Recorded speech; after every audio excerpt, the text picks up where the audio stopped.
নেত্রকোনায় সীমান্ত দিয়ে ৩২ জনকে পুশিন বিএসএফ।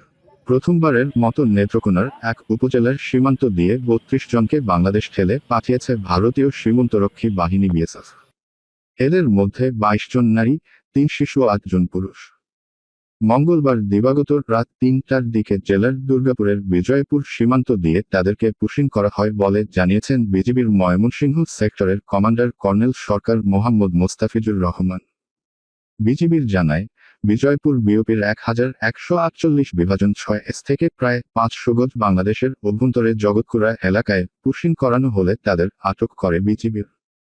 কর্নেল সরকার মোহাম্মদ মোস্তাফিজুর রহমান জানান, তাদেরকে প্রাথমিকভাবে জিজ্ঞাসাবাদের জন্য জেলা পরিষদ ডাকবাংলোতে রাখা হয়েছে।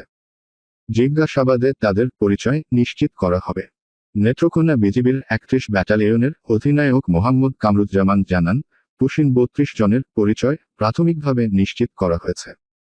এদের বাড়ি টাঙ্গাইল, বাগেরহাট, সাতক্ষীরা, যশোর, নড়াইল, ঢাকা, জামালপুর, ব্রাহ্মণবাড়িয়া, খুলনা, শেরপুর ও দিনাজপুর জেলার বিভিন্ন এলাকায়। তাদেরকে দুর্গাপুর থানায় হস্তান্তরের প্রক্রিয়া চলছে বলে জানান তিনি।